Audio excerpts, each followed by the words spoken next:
this session begins with the section World History. Maybe you are aware, right? World History is one section in the overall curriculum of History Optional subject. Take a look.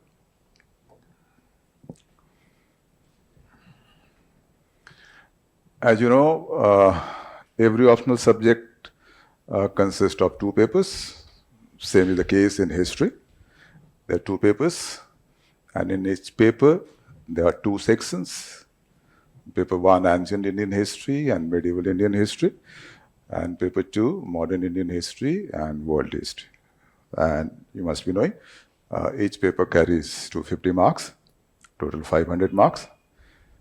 So let's consider the status of world history, what we'll be starting with. The status is here.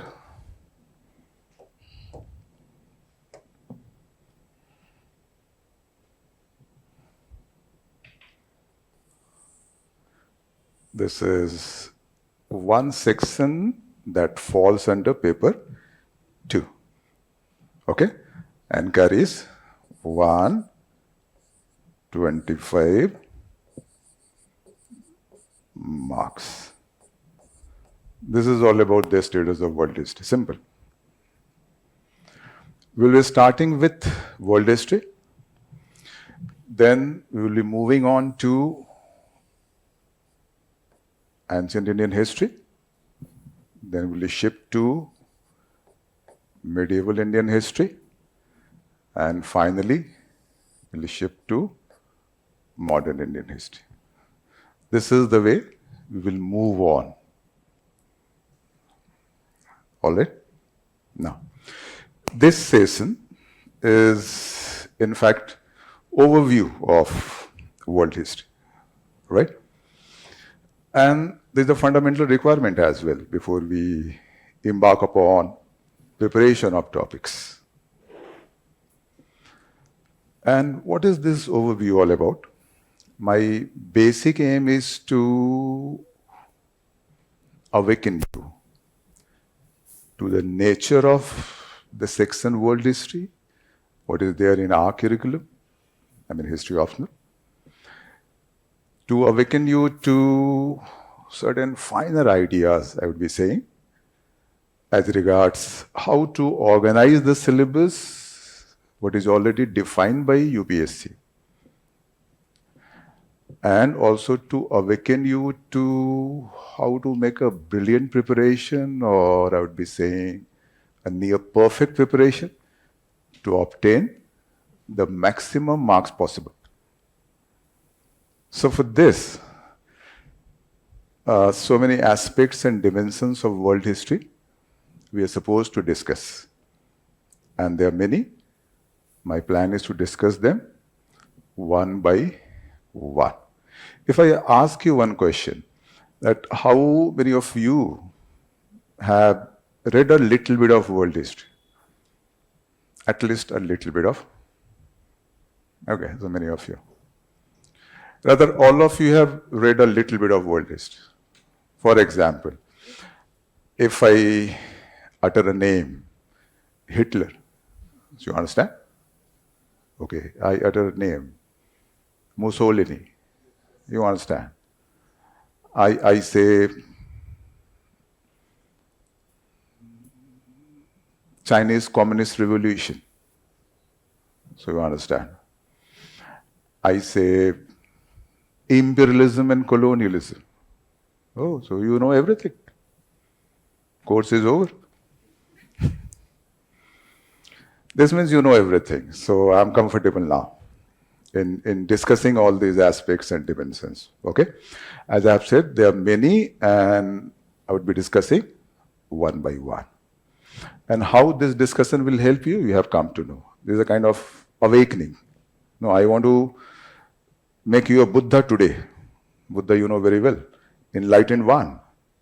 So what kind of enlightenment? Enlightenment all about world history. What is this? What is the nature? What is the curriculum? How to organize this in tune with the demand of the questions? how to prepare, what things to be focused, what things to be eliminated. So there's so many things, right? So let's discuss one by one. First aspect what I'm going to discuss is unconventional themes. First, try to understand the title. Do you understand the title?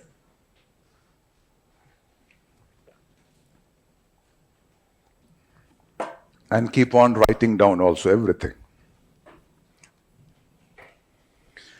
Themes, all of you understand, simple word.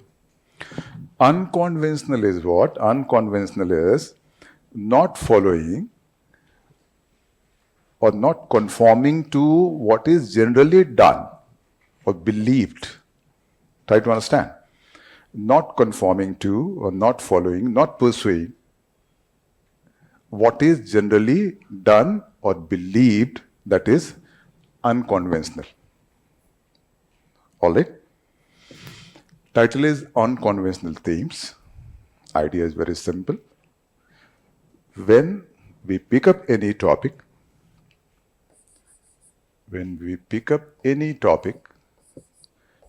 in world history, our main focus should be on unconventional theme related to that topic. We start with topic 1. Focus should be unconventional theme. We shift to topic 2. Focus should be on unconventional themes. We shift to topic 3. Focus should be on unconventional things, and so on. Let's take an example to understand this.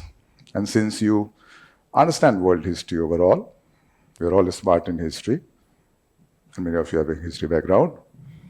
Let's take an example, a popular example. Any example we can choose. Suppose American Revolution, okay? Right. American Revolution, I'm writing in short, a topic. All right? Preparation of American Revolution for History Optional. Try to understand my line. Preparation of American Revolution for History Optional subject for Civil Services exam. American Revolution is there in B honors syllabus as well. American Revolution may be there in masters. It may be there somewhere else. But here we have to prepare American Revolution for History Optional subject for the Civil Services exam. And here focus should be unconventional themes connected to this. Whenever you pick up a topic, many themes would be there. That means a topic contains many themes. When you prepare American Revolution, in general, your focus is not unconventional themes, rather your focus is conventional themes. Can you tell me one conventional theme, what you prepare? Causes, yes. Very good.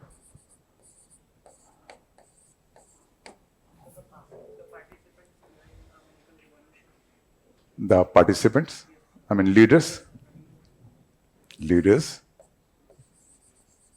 Very good. Significance, yes, good. Or impact, significance and impact.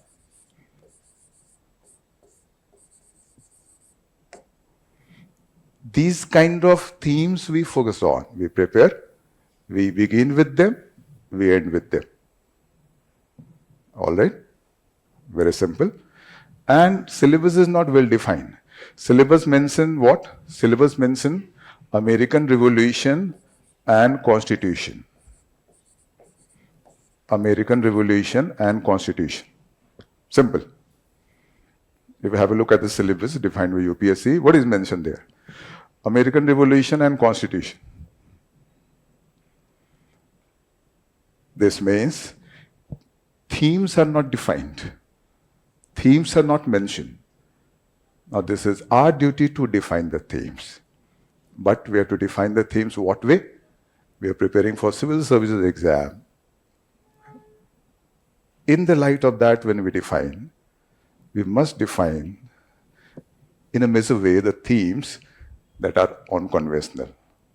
Because if you look at the question, you will find that from conventional themes, there is hardly any question. You should never expect a question. Throw light on causes of American Revolution. This has never occurred. This will never occur in future as well. You should never expect a question. Throw light on the impact of American Revolution. This will never occur. And now think, if we prepare theme 1, causes, theme 2, leaders, theme 3, impact, this way a few more themes, suppose constitution is there, so making of constitution or framing of constitution.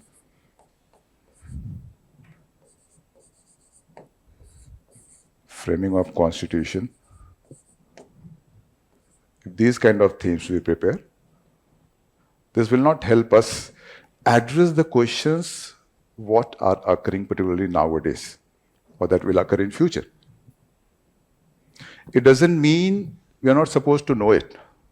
We have to study this as well. In the classes, we will discuss all these also.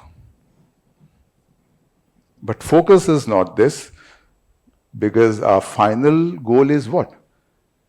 To appear at the exam and answer the questions in a brilliant way. And questions won't be from these themes. So focus must be shifted. Though we have to do it, but this is not the focus. This is just basics, you can say, for understanding the topic. So focus on unconventional themes. I should give you some examples of unconventional themes related to American Revolution. Take a look. Was 1.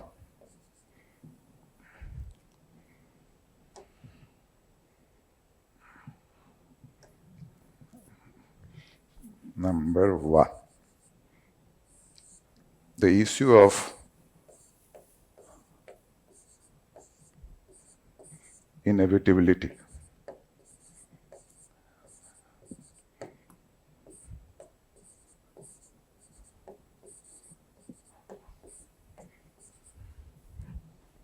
Do you think American Revolution was inevitable? Was American Revolution inevitable?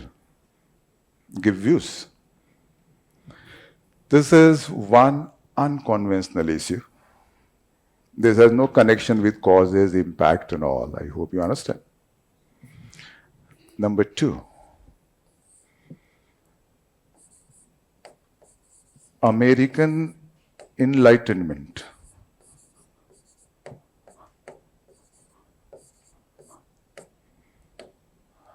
And American Revolution. Connecting American Enlightenment and American Revolution. Unconventional issue number 3. American Revolution was a natural event.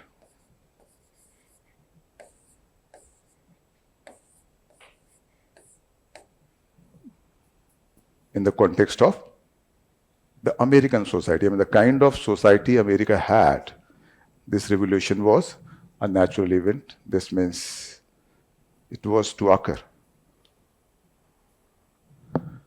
Number 4, American Revolution as a political revolution. Was it a political revolution? I'm very slow, you can keep on writing down and understanding properly. I'm shifting to next page. Number 5. American Revolution as social revolution. Was it a social revolution?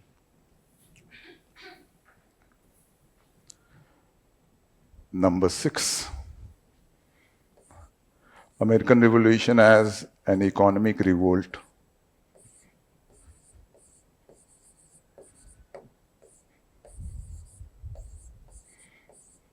Was it an economic revolt? Number 7. Mercantilism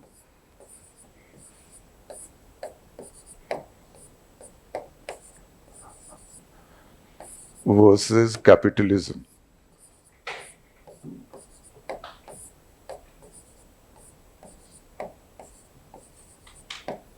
In American Revolution. Was there a conflict between mercantilism and capitalism? Number 8. American Revolution was American Revolution as two revolutions, not one.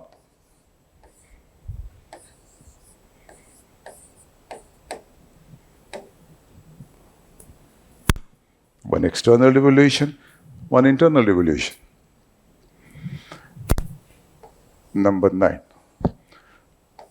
American Revolution was a limited revolution.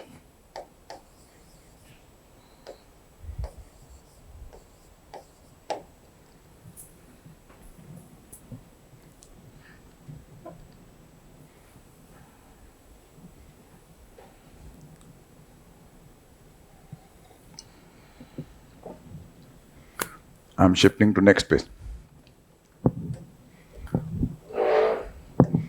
Number 9. Number 10.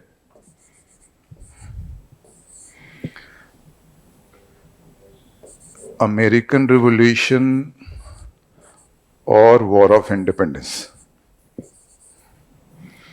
It was a revolution or a war of independence. One related theme is that it was more a war of independence rather than a revolution. I hope you have started getting my point, what I want to say. This list is not complete. We have more, or some more, a few more, related to constitution also. Just framing of constitution is basic, is conventional. Rather, unconventional to focus there also. Ideological conflict in framing of constitution.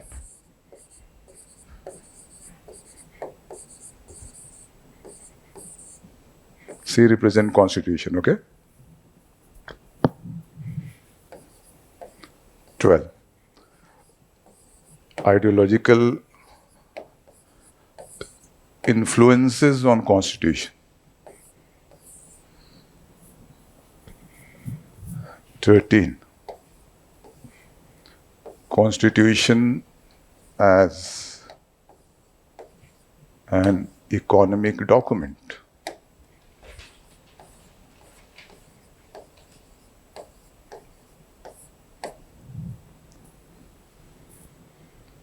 These kind of themes represent unconventional themes related to framing of the constitution. I presented here 13, okay? 1 to 4, 5 to 9, 10 to 13. More are there. But this is enough to make you understand what I want to say. And now take a look at this.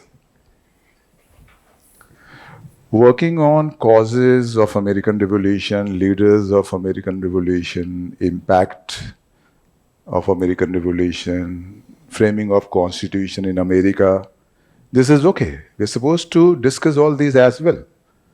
But our standard of question is entirely different. Maybe in universities you may expect this kind of question, causes and all impact. This occurs also. But here, this is not significant. So one aspect of the brilliant preparation of world history is to start with the conventional issues, but eventually shift to unconventional and focus on unconventional, because almost all questions would be there from unconventional. And if you go through the questions that have occurred in the past years related to American Revolution, you will find that there is hardly any question like this. So why to waste time? Because our goal is what? Our goal is to qualify. In order to qualify, I think in qualifying rather, not in order to qualify, in qualifying, optional has to play a very dominant role. How optional subject can play a dominant role? Of course, when you obtain high marks, 300 or more. How it is possible? When you address most of the issues that occur in the question. And how you can do it? Working on these kind of issues, you can't. You will have to work on these kind of issues. This is an example of one topic. This is everywhere. Any topic you choose, unconventional themes are there. If you raise a question, why such focus in our exam? Because I have already said that a standard is higher.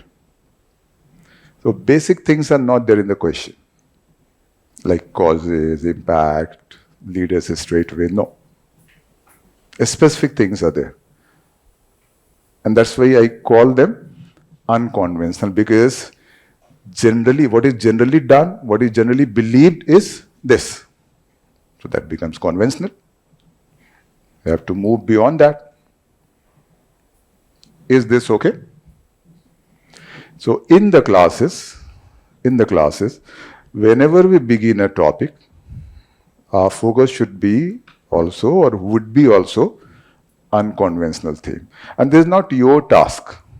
This means what I have shown here, 1 to 13, this is not your task. I will give you the idea. Let's say in American Revolution, the basic themes are causes, impact, and this is all this. But themes that are really important for the exam on which question would occur are like number 1, 2, 3, and we will having discussion all of this. This means the moment we finish American Revolution, you become quite comfortable in handling conventional issues, and that is anyway no problem for anyone in the class. The real problem is unconventional. Writing causes is not a problem. But if you have a question that do you think American Revolution was inevitable, this could pose a serious challenge, how to write and what to write. I hope you get my point. So this is first aspect. It's very simple. First aspect is unconventional themes. Every topic has many themes, and there should be focus on unconventional, not conventional. This is the right approach to prepare and to get very high marks and qualify in the very first attempt. This means from the very beginning. That's why I've asked one question initially before the session, that have you all begun a serious preparation? You have said yes.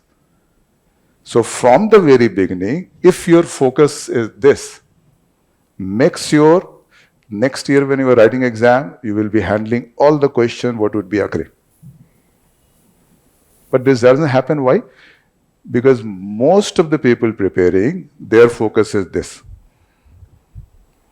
They come to know about unconventional themes over a long period, 1 year preparation, then second year, third year, fourth year. We should do it from the very beginning. Is it okay? Now let's move on to the second aspect. Second aspect is timeline. There is another focus in the preparation of world history.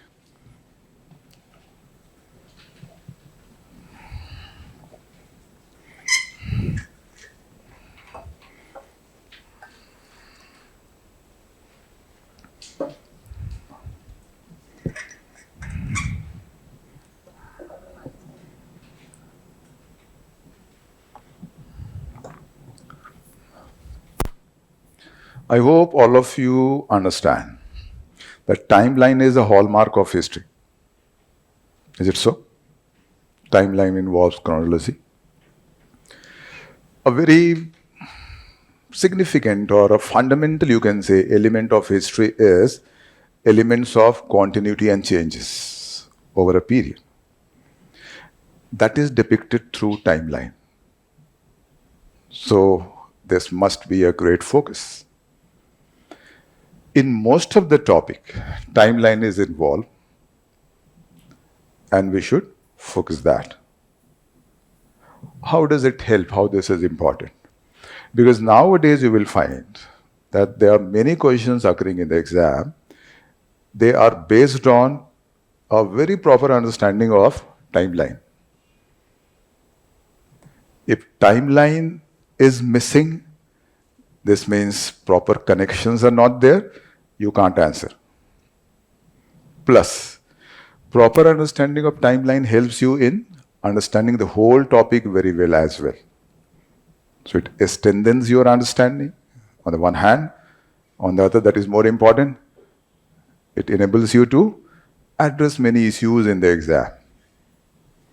This also we can understand through some example.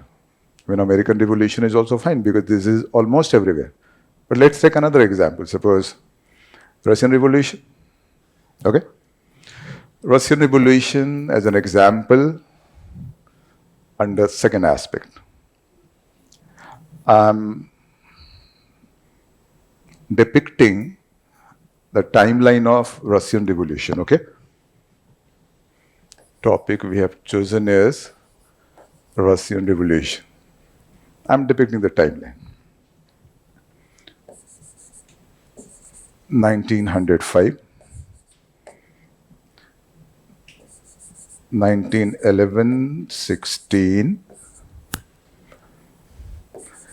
1917, March, M represent March, 1917, November, 1918, 21, 21, 27, 28, 27, 28 onwards.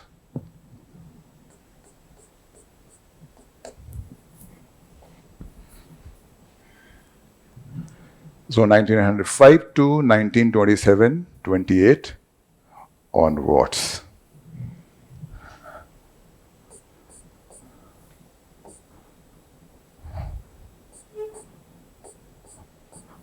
I draw some vertical lines to understand, make it slightly more intelligible to you. Now, I narrate something for you. Just in a brief, this is not a class, just in a brief, because my idea is to give you the whole concept of timeline and why it is important, how to focus on this. 1905, okay? Russian Revolution, a revolution that took place in Russia. 19th century Russia, and this is the beginning of 20th century. 19th century Russia, situation was favorable for revolution. People were not happy, discontented. Result was a revolution in 1905. Russian ruler known as Tsar. Revolution was anti-Tsar.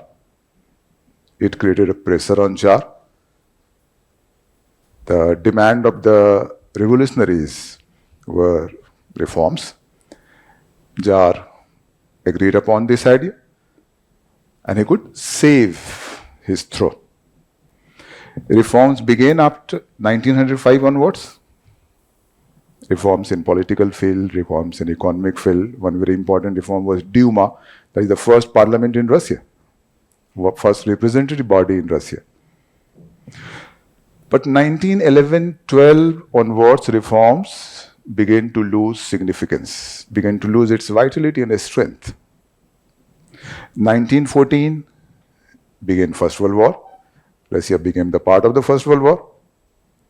and continued to participate till 16. By 1911-12, people had become discontented because reforms were not adequate. What Jar was doing was reluctantly. So revolutionary sentiments began to emerge again. And then First World War, Russia became the part of that. It created a financial crisis. And a part of financial crisis was the food crisis because the huge number of peasants, they were recruited in army. So there emerged a severe food crisis. And this severe food crisis triggered a revolution in 1917 March. This is the next revolution. In 1905, the first revolution, Revolution 1, as a result of the discontented people in Russia. Again, next revolution, 17 March, cause was the same, but immediate background you have to understand in the light of 1116.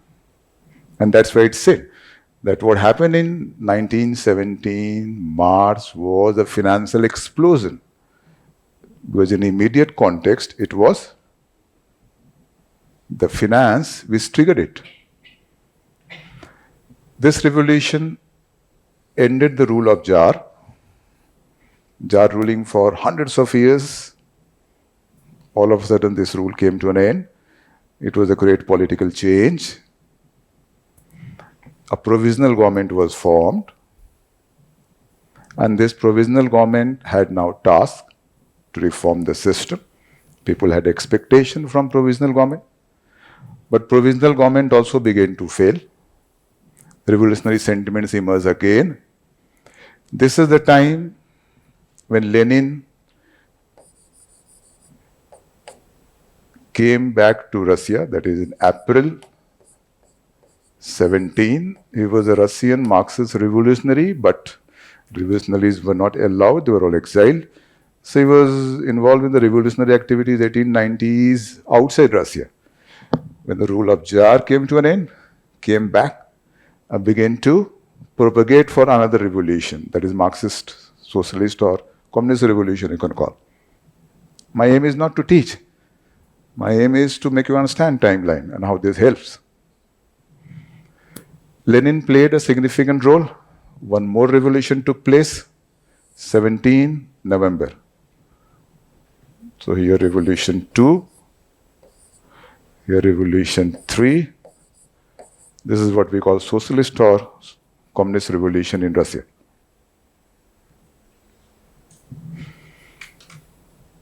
After this revolution, what happened? Now, 1821 is 17 November, this is almost end of 17.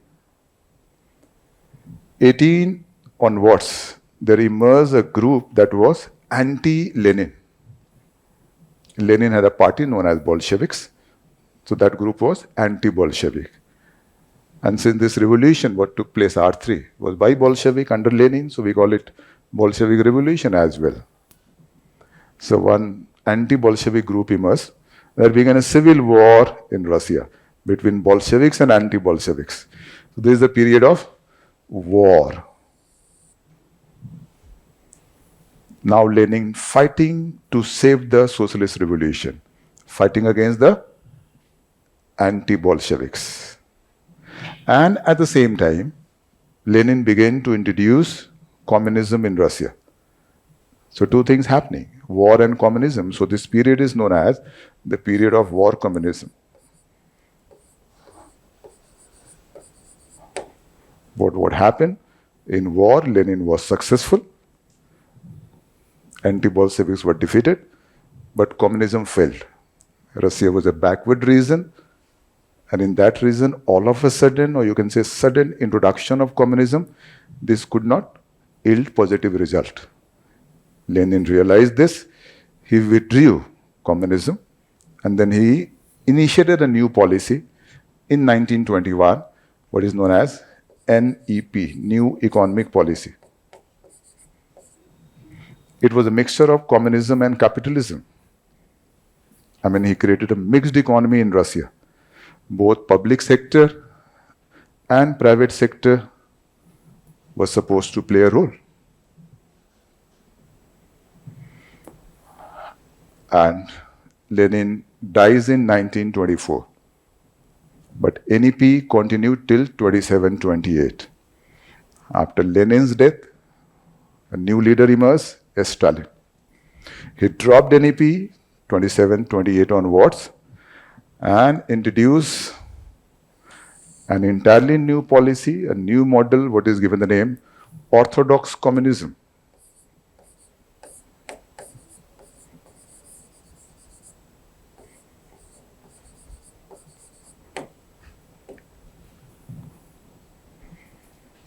And this model was characterized by 5-year plan, heavy industrialization, collectivization of agriculture, all under the role of the state.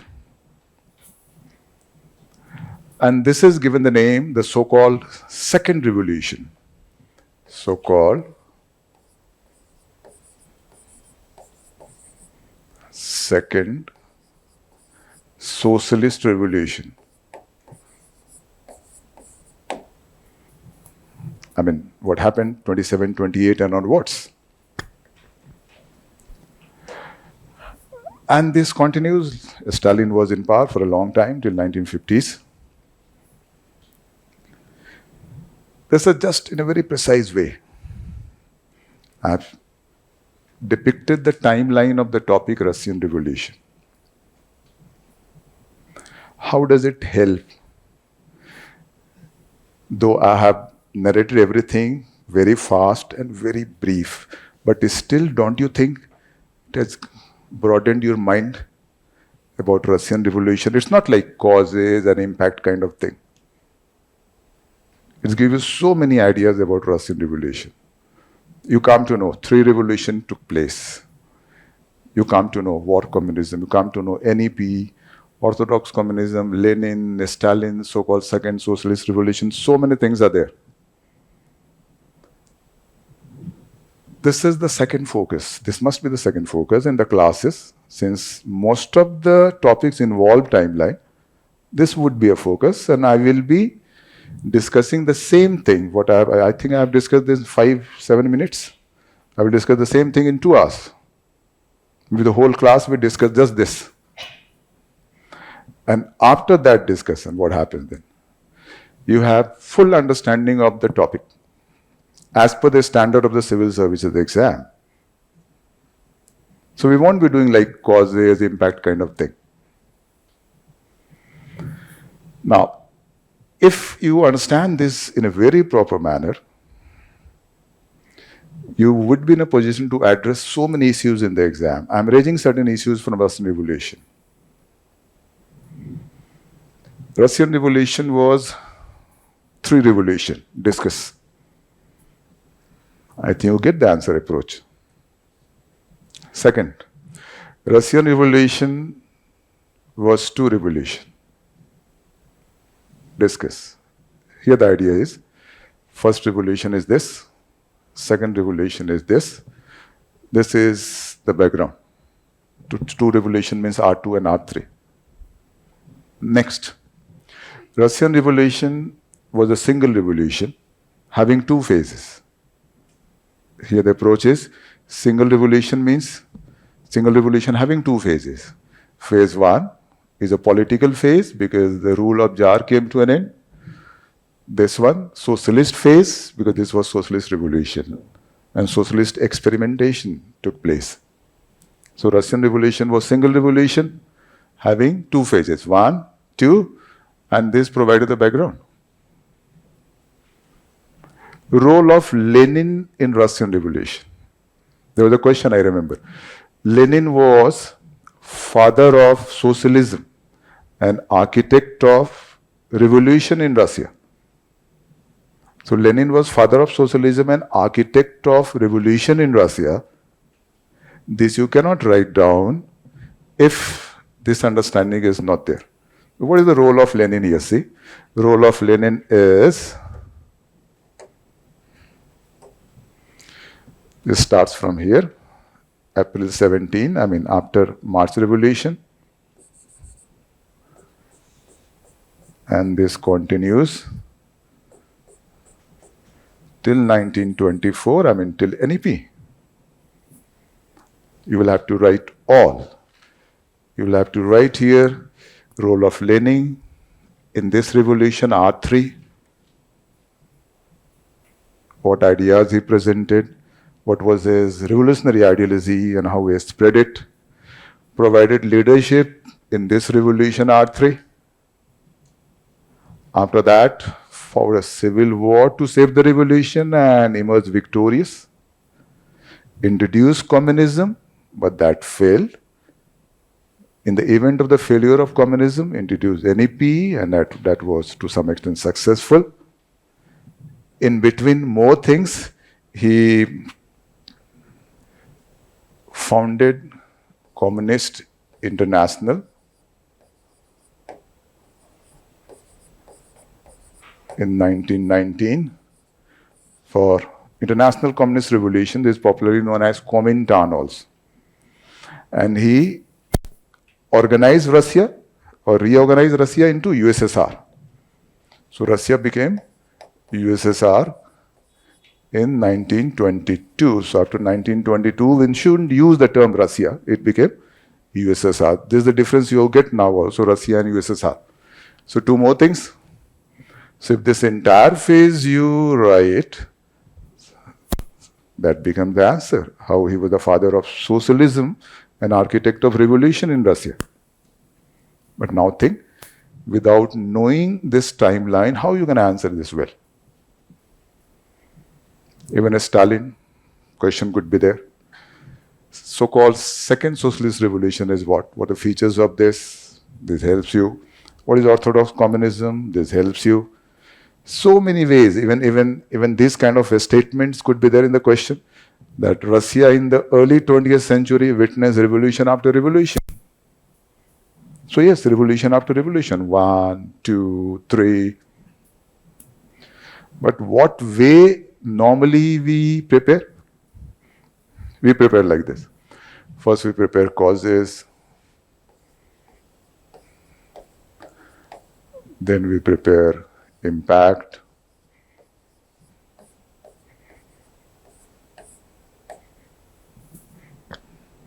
if we want to prepare more, then we prepare Lenin,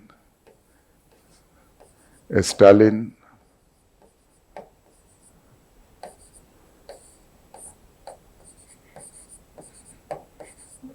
that's all. I don't think normally people, when having history optional, they prepare beyond this normally. Those who are not qualifying. So what is the problem? I hope you understand. The whole approach is faulty. And anyway, this is more or less conventional issues on which we shouldn't expect question. Even on Lenin also, we shouldn't expect question straight. I've said what way question has occurred. Lenin was father of socialism and architect of revolution. So this requires what? This requires the revolutionary ideology of Lenin as well. You should know that. And this requires the knowledge of the whole timeline. How he played a role as the architect of revolution. Architect of revolution doesn't mean his role in R3. This also means his role in saving revolution, fighting a war. His role in introducing communism and his role in introducing NEP all constitute his role as an architect of revolution. But normally we think architect of revolution means leadership in R3. No, this is a poor answer. This is timeline. And how does it help? Two ways, as I have said. One, for proper understanding. I think today many of you must have read this topic. This 5-7 minutes discussion of timeline must have given you some new insights into Russian Revolution. Now assume when the same thing we do in 2 hours, how much this will help you. Become very comfortable here. I hope timeline aspect is very clear. And since in most of the topic timeline is involved, and since this is really a fundamental requirement in handling questions and for proper understanding, this should be our focus. And this is something what you don't have to do on your own. We'll do in the class. After the class, you have to follow this. Is this fine?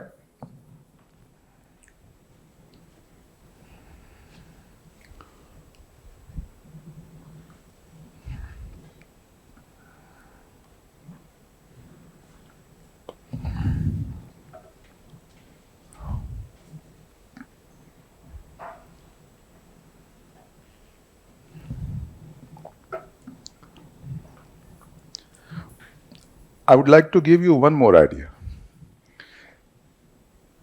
All history is there in general studies as well.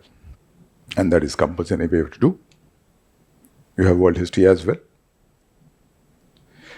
There also, your preparation approach should be somewhat like this. Because in GS also, the standard of question is not like discuss the causes of Russian Revolution. I hope you have seen the question. They are also of higher standard and complex. And they are following the similar standard what is there of the optional subject. So same thing you follow in general studies as well. This will help you because there also you shouldn't expect these kind of questions. I have shown you the unconventional issues of American Revolution. I remember a question of GS World History Paper 1 Main 2013, I think. That question was,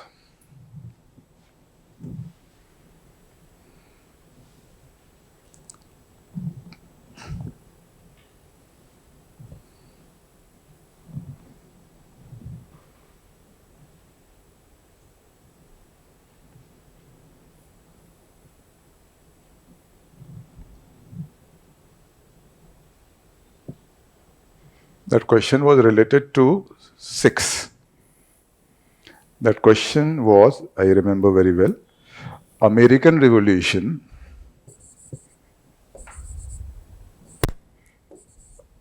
was an economic revolt against mercantilism.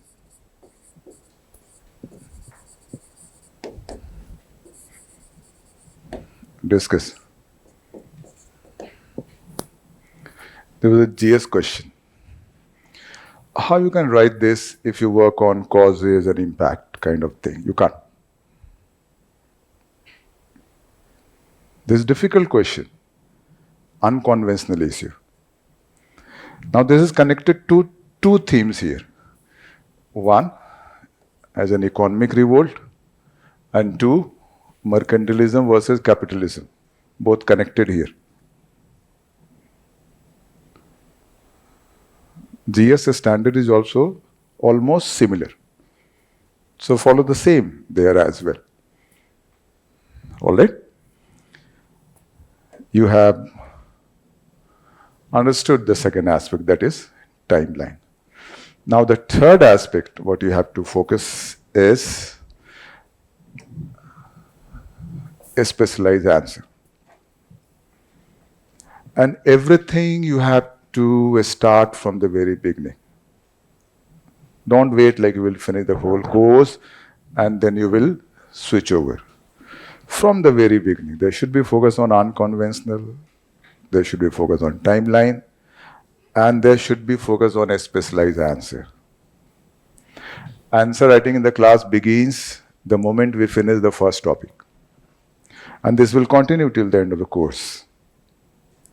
And what I want is, by the time the course is over, you become highly comfortable in addressing any question that have occurred, any question that could occur in future. And you can do it. People are doing, have experienced in the last session as well. But the point is, there should be a start on the part of the teacher. There should be a push. A specialized answer, see what is the meaning. In general, answers, what you write, are generalized, not specialized. You have to shift. Your aim in the examination is 60 to 70% marks. 60 to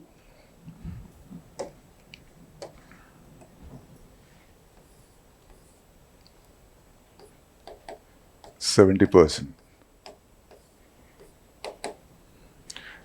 So something like 6 or 7 out of 10.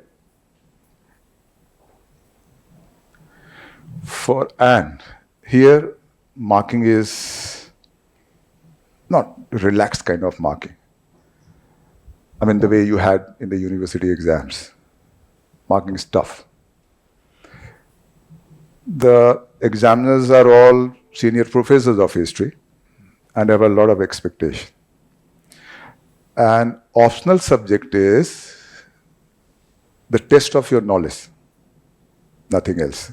So if you write a very basic answer or generalized answer, you will be getting very poor marks.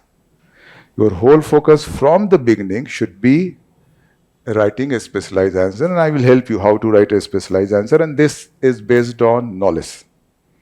What is a specialized answer? Now think. A specialized answer is the answer that exhibits a lot of knowledge related to the subject, or that contains a lot of knowledge related to the subject. That is a specialized. A lot of knowledge. Do you think a lot of knowledge can be acquired through proper understanding of timeline? Yes. A lot of knowledge can be acquired through other discussions on unconventional issues? Yes. In case we keep on discussing conventional issues, we don't discuss timeline, we don't discuss unconventional issues, your knowledge would be very limited. And that knowledge, what you depict here, would be creating an answer what they would be branding as poor, subject to 2 marks, 3 marks out of 10, 20%, 30%. That is the reason we'll find there are many getting 200, 210, 230, 240. Finally, they say history is not scoring. Point is, every subject, as we were discussing before the session, every subject is lengthy, every subject is good, every subject is scoring, provided you perform. They need a specialized answer. You are writing generalized. How can you expect marks? From the very beginning, you have to make a point that whenever you write, you won't be writing simplistic answer or basic answer. A specialized. I think we should take one example or one model. I'm creating a model to present before you so that you have a feel. A specialized is what? Okay. Through this also you can understand what I have depicted just now. One question I have just now discussed. Lenin was father of socialism and architect of revolution in Russia. First start with this because you have just now gone through this you will understanding it better. Considering this as a question,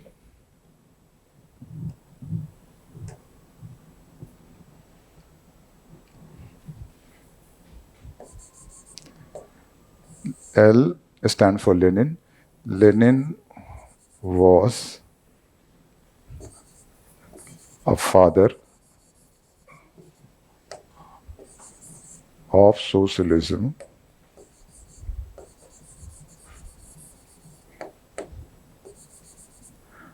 and architect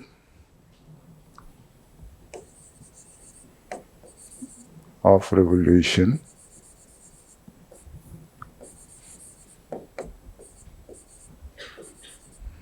in Russia. And discuss.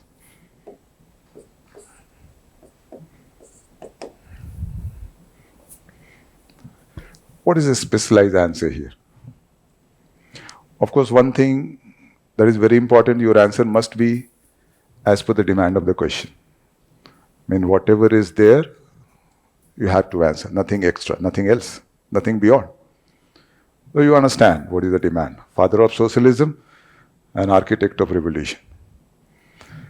Now, two basic demands are there. Father of socialism and architect of revolution. How we will be fulfilling this demand, father of socialism? We will have to write the ideological dimension of the role of Lenin. So fulfillment of the first demand, this is the first demand.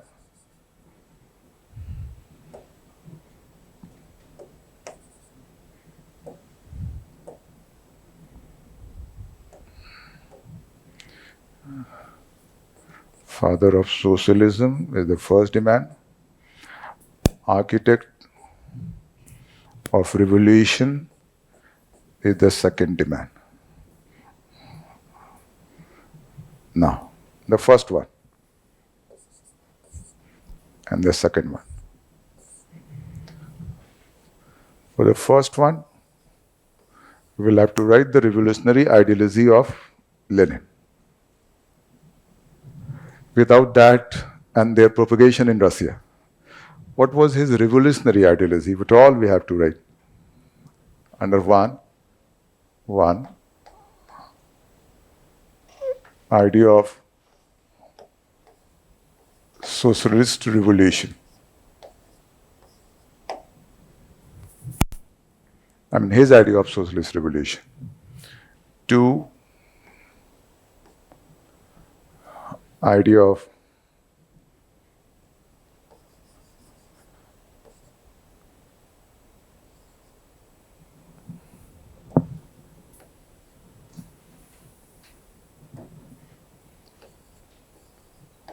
peasant plus proletariat alliance. Socialist revolution as, the idea as presented by Karl Marx was revolution by proletariat. Proletariat means workers or labor. He added a new idea, alliance between labor and peasant. Under 1.3, idea of vanguard party.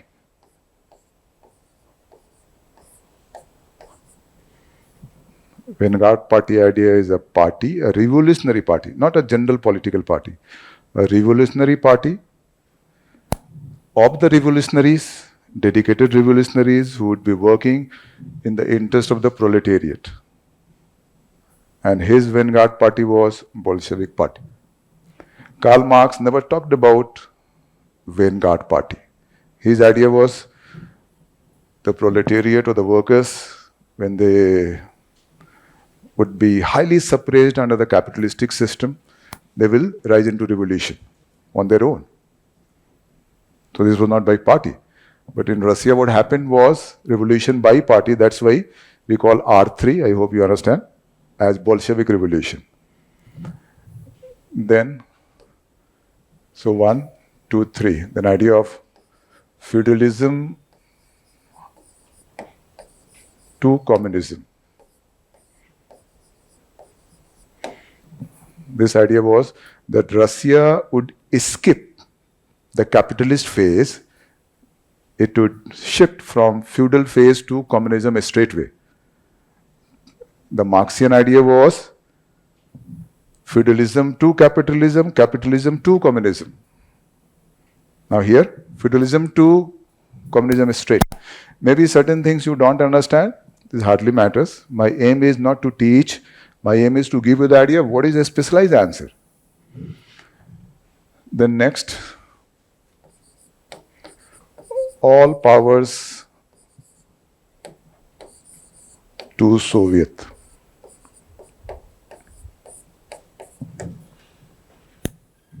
Soviets was a representative body, so declared all powers should go to the Soviets. And next idea of international revolution. That means if revolution takes place in Russia, this will trigger an international socialist revolution all over the world. One, two, three, four, five, six. This is what he presented and propagated in Russia. In this context, we call Lenin the father of socialism in Russia. And the second demand is architect of revolution. And the second demand you have to fulfill again in a specialized way. And what is the specialized way here? Architect of revolution, what all you will be writing? Role in revolution, November 17. Fine? 1. On the 2, 1. On the 2, next. Saving revolution.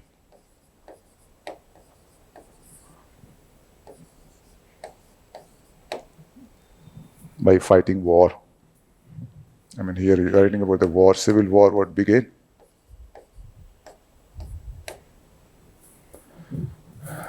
Then next, introduction of communism.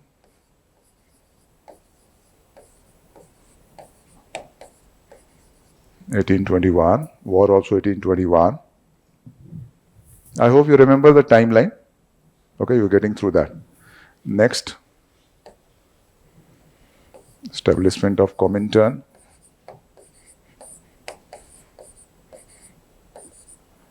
(1919). The full form is Communist International. Reorganization, USSR. 1922. Finally, new economic policy, 1921.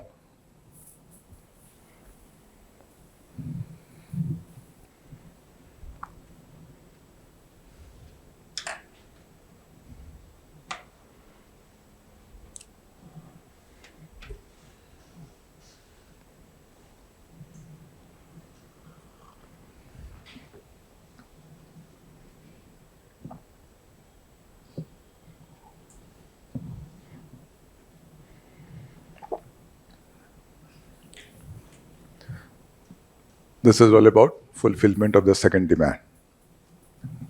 Simple now to understand.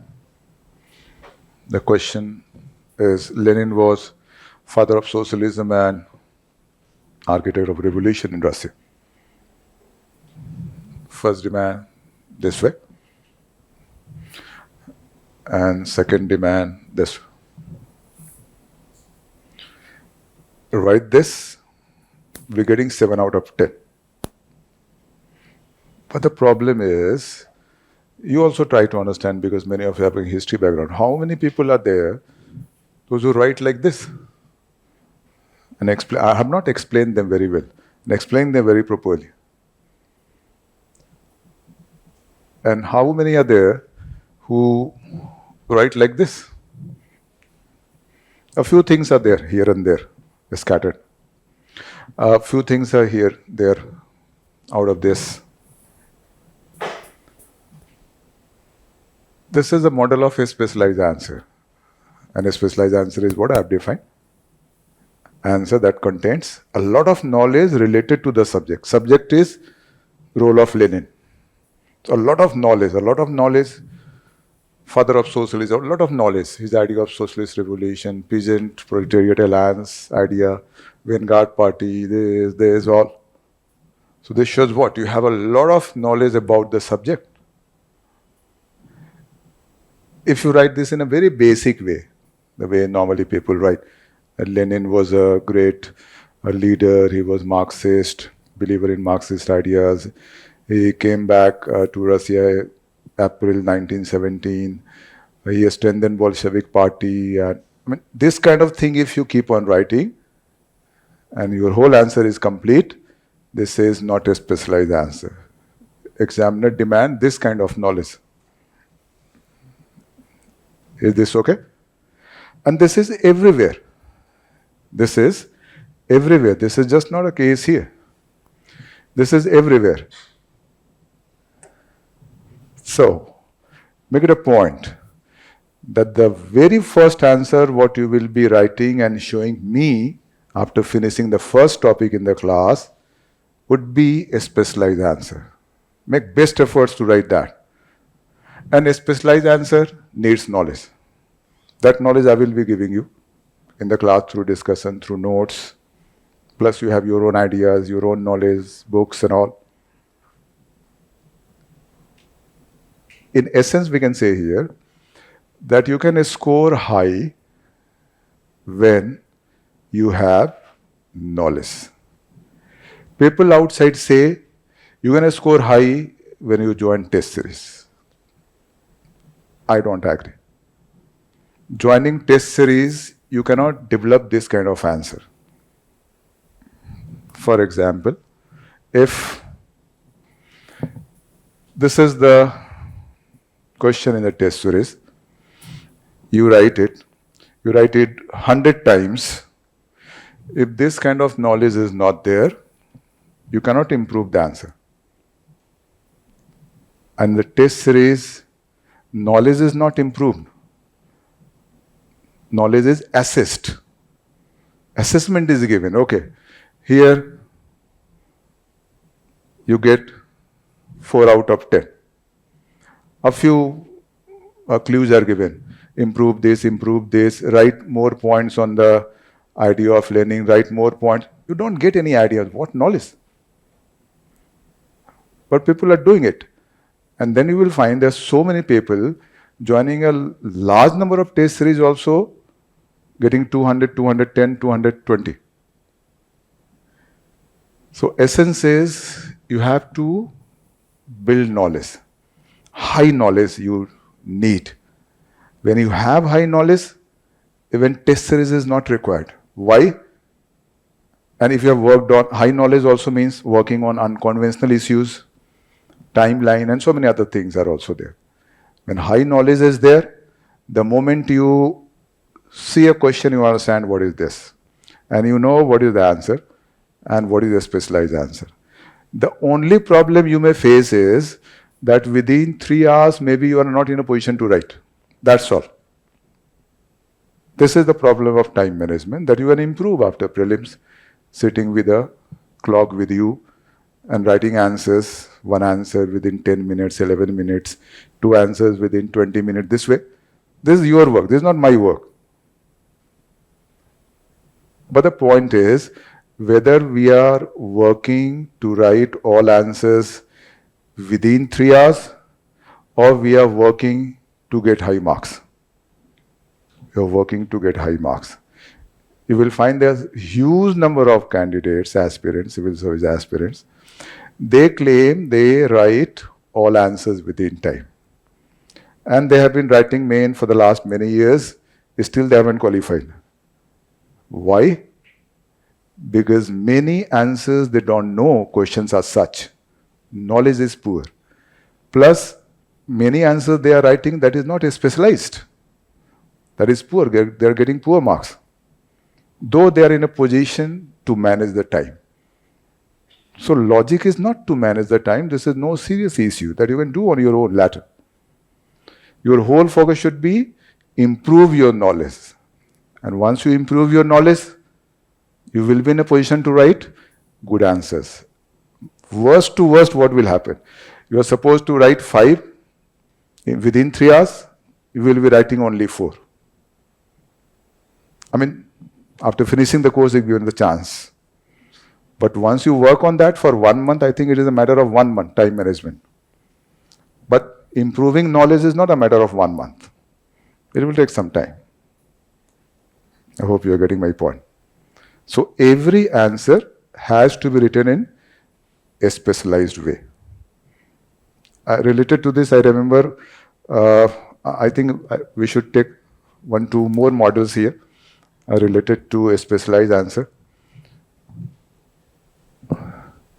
I have referred to Karl Marx for the session, every subject is lengthy, every subject is good, every subject is scoring, provided you perform.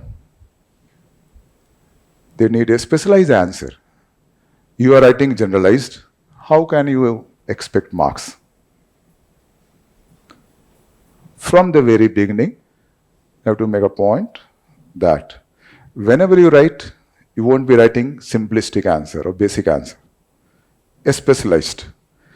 I think we should take one example or one model. I'm creating a model to present before you so that you have a feel, a specialized is what. Okay?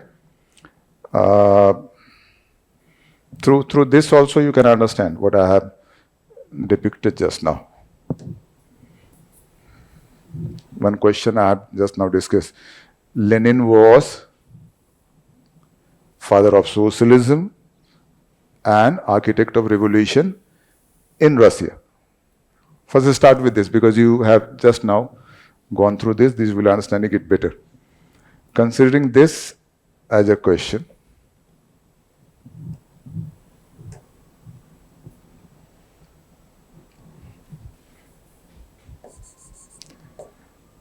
L stands for Lenin. Lenin was a father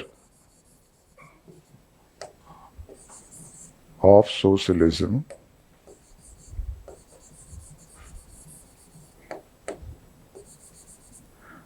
and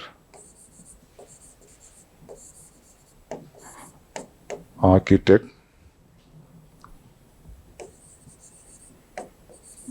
of revolution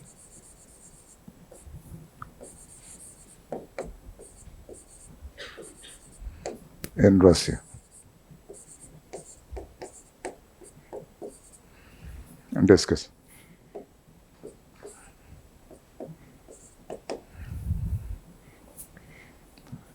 What is a specialized answer here? Of course, one thing that is very important, your answer must be as per the demand of the question. I mean, whatever is there, you have to answer. Nothing extra, nothing else, nothing beyond. So you understand what is the demand. Father of socialism and architect of revolution. Now, 2 basic demands are there. Father of socialism and architect of revolution. How we will be fulfilling this demand, father of socialism? We will have to write the ideological dimension of the role of Lenin. So fulfillment of the first demand, this is the first demand.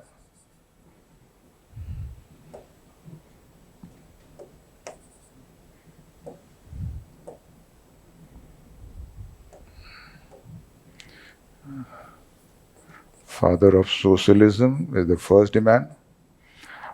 Architect of revolution is the second demand. Now, the first one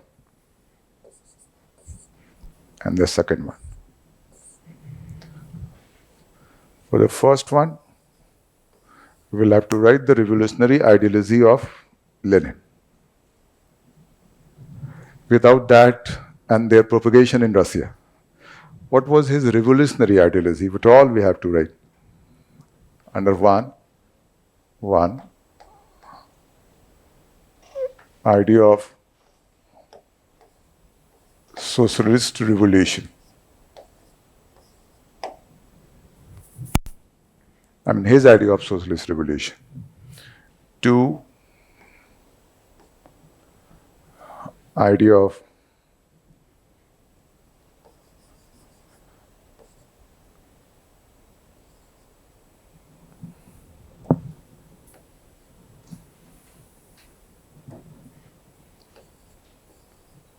peasant plus Proletariat Alliance. Socialist revolution as, the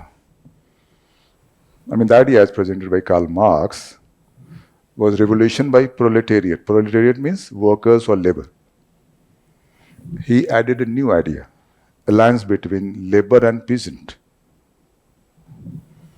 Under 1.3, idea of vanguard party.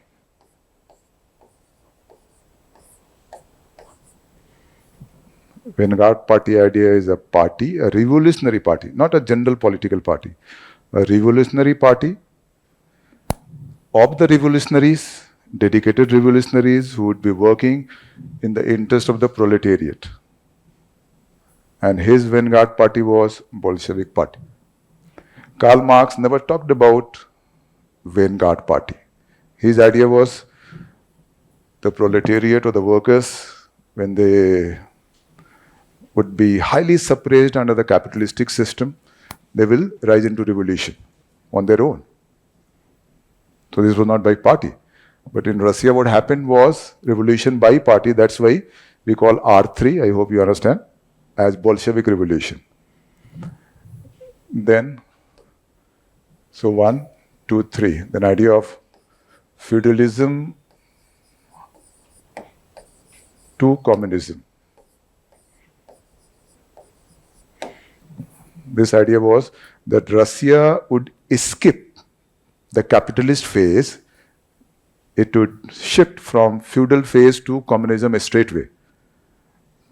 The Marxian idea was feudalism to capitalism, capitalism to communism. Now here, feudalism to communism is straight. Maybe certain things you don't understand, this hardly matters. My aim is not to teach. My aim is to give you the idea of what is a specialized answer. Then next, all powers to Soviet.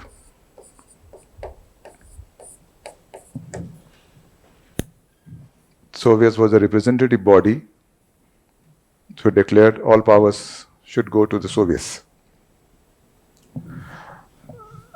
And next, idea of international revolution. That means if revolution takes place in Russia, this will trigger an international socialist revolution all over the world. Under 1, 2, 3, 4, 5, 6. This is what he presented and propagated in Russia. In this context, we call Lenin the father of socialism in Russia. And the second demand is architect of revolution. And the second demand you have to fulfill again in a specialized way. And what is the specialized way here? Architect of revolution, what all you will be writing? Role in revolution, November 17. Fine? 1. Under 2, 1. Under 2, next. Saving revolution.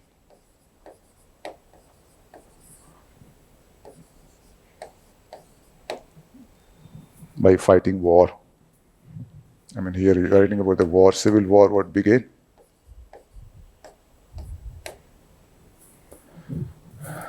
Then next, introduction of communism.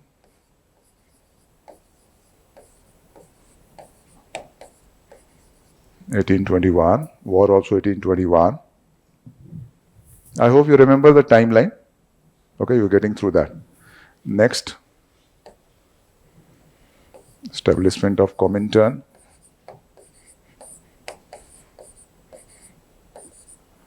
(1919), the full form is Communist International. reorganization, USSR, 1922. Finally, new economic policy, 1921.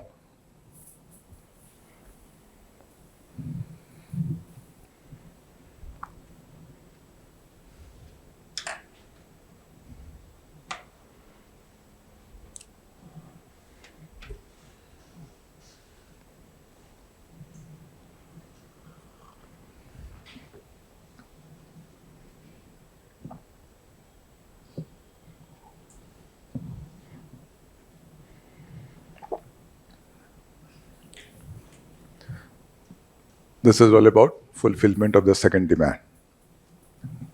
Simple now to understand. The question is, Lenin was father of socialism and architect of revolution in Russia. First demand this way, and second demand this way. Write this, we're getting 7 out of 10. But the problem is, you also try to understand, because many of you have a history background, how many people are there, those who write like this? And I have not explained them very well, and explained them very properly.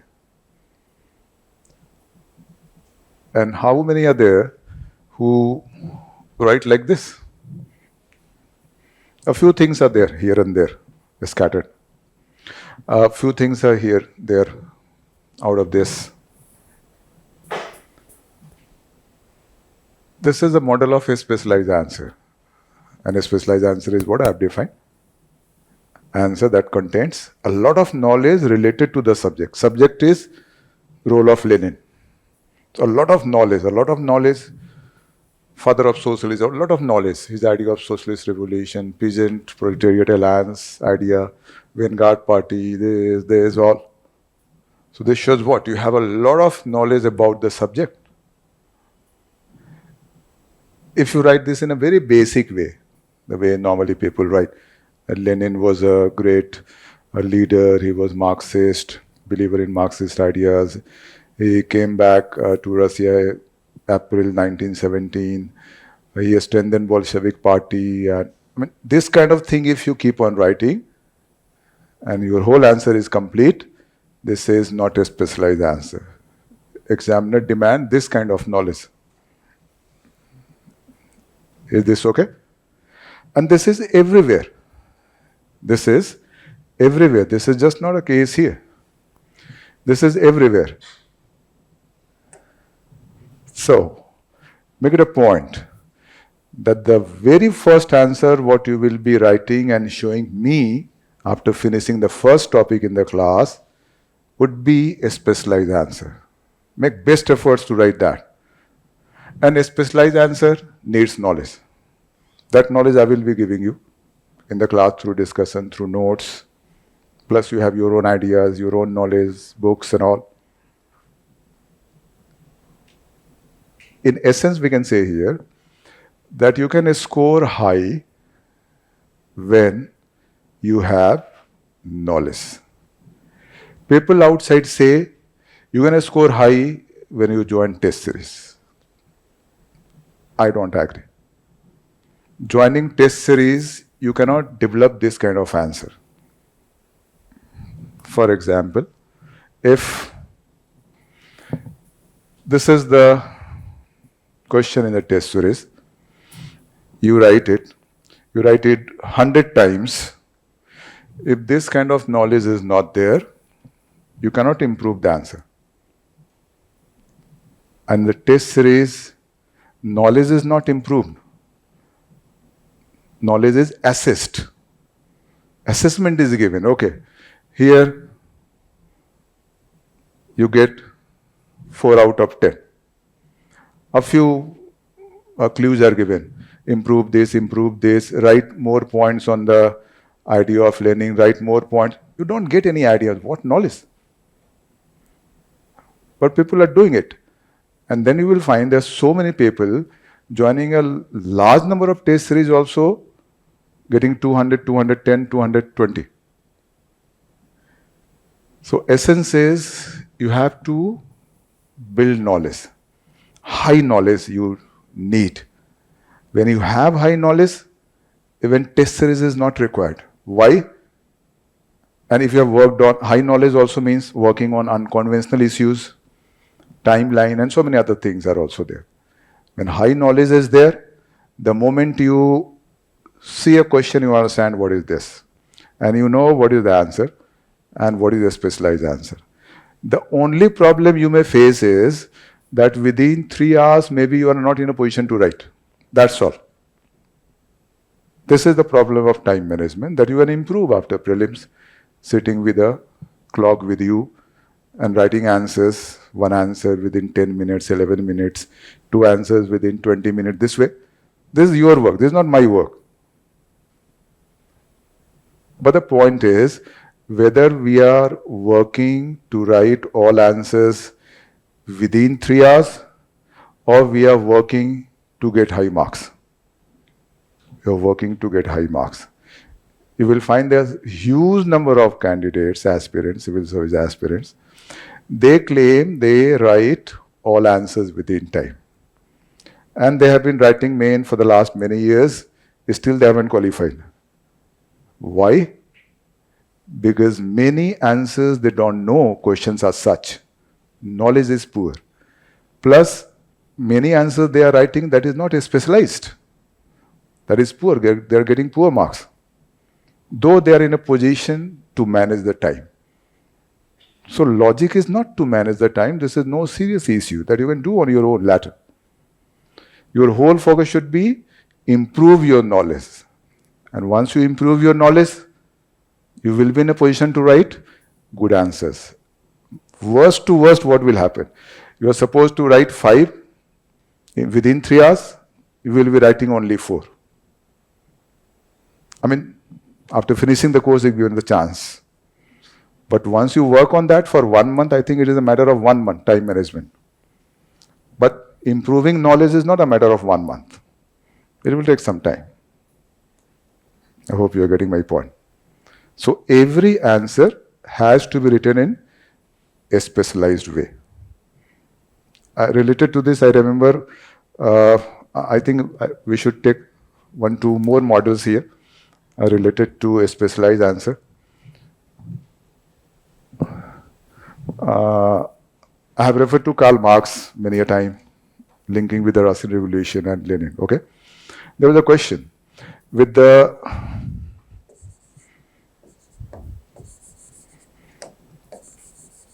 writings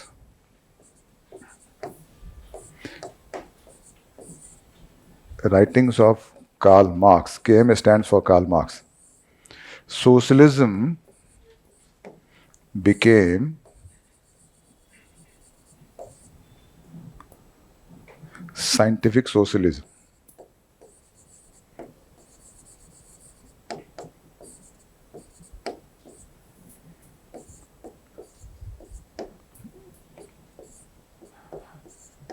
Discuss.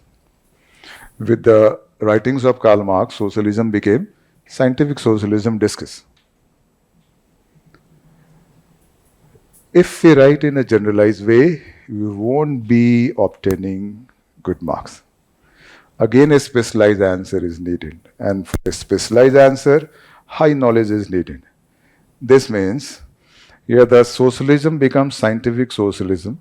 Marxian socialism or the Marxism, also known as scientific socialism, what Karl Marx himself claimed. He claimed that my socialism, my socialist interpretation is scientific. So your focus is scientific socialism. And a specialized answer here must have one minimal Marxian idea of primitive communism. 2 is idea of error in production. 3 is idea of dialectics or dialectical materialism. 4, his idea of historical materialism. 5, his idea of economic determinism. 6, critic of capitalism that involves is two important theories, the theory of alienation and theory of surplus value. At least these two, though there are some other as well. 7, idea of class. This was the inspiration. And Russian Revolution, that was the socialist or the communist revolution based on Marxist ideas, this became inspiration for Chinese Communist Revolution and the Mao 1949. So we should do it together. But syllabus is heffiger. This is somewhere, this is somewhere else, this is somewhere else. We shouldn't do that way because that will confuse you. It will take a lot of time. Is it okay? Next is French Revolution to Second World War. This is a long period, 1789, 1945. This we can call the mainstream European history. Here French Revolution is the first topic and Second World War is the last topic. French Revolution began in 1789. Second World War ended in 1945. So the whole period is 1789, 1945. In between what events are there, I think you should write down. French Revolution to Second World War, 2 events you understand. In between what events? In sequence, French Revolution, then next Napoleon. First French Revolution, then Napoleon. Then Vienna Congress and Metternich. Vienna Congress and Metternich. METTRNICH.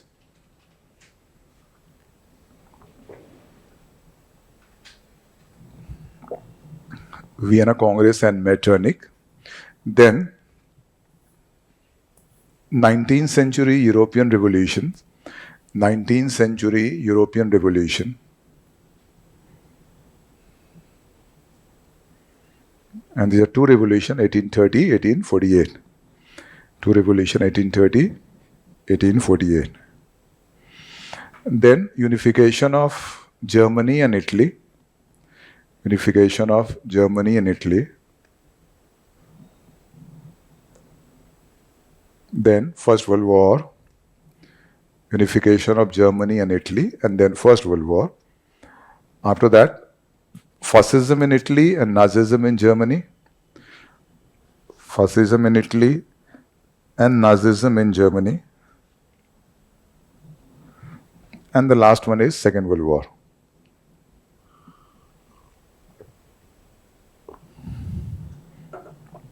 I hope you get the sequence now. And here also connection is very strong. The moment you understand French Revolution, you will understand Napoleon. The moment you understand Napoleon, you will understand Vienna Congress and Metternich.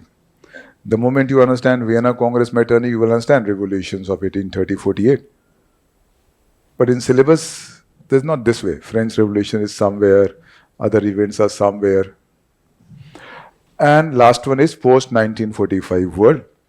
It's simple to understand, 1945 to 2000. This means this topic follows 5th. Second World War ends in 1945. So history after 1945 is this section. In this section you have subtopics like Cold War, Third World, and NAM. United Nations,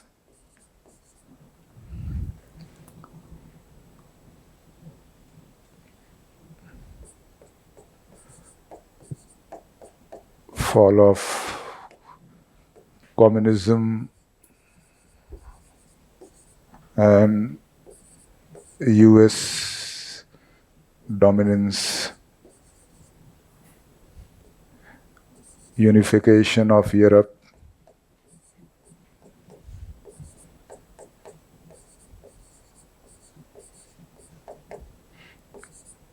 under unification of Europe, EC, EU, and NATO. These topics are there.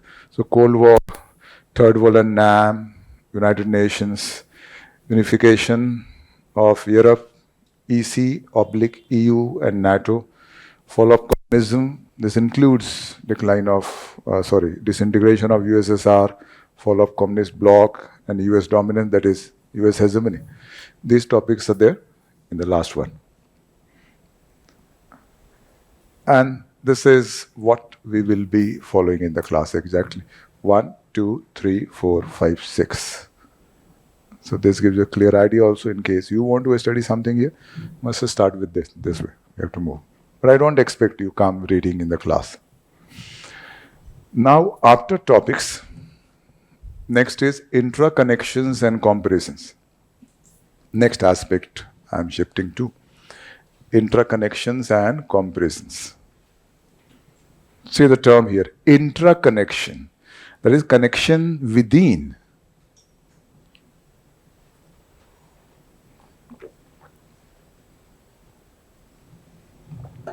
Within means within the events of world history. This should be also a focus. Maybe you are also aware that there are many events, they are connected to some other events. Like I have said, Russian Revolution 1917, under Lenin, that inspired Chinese Communist Revolution. Here one connection is there. And since connection is there, comparison is also an important issue. We should expect a question comparing Lenin and Mao. We should expect a question comparing Russian Revolution, Chinese Communist Revolution. We should expect a question comparing Karl Marx, then Lenin, then Mao. I hope you are getting my point. You get the meaning of this, I think. Interconnections and comparisons. And some examples I have mentioned. Just you can take the snap if you want. It will be faster. One more slide is there.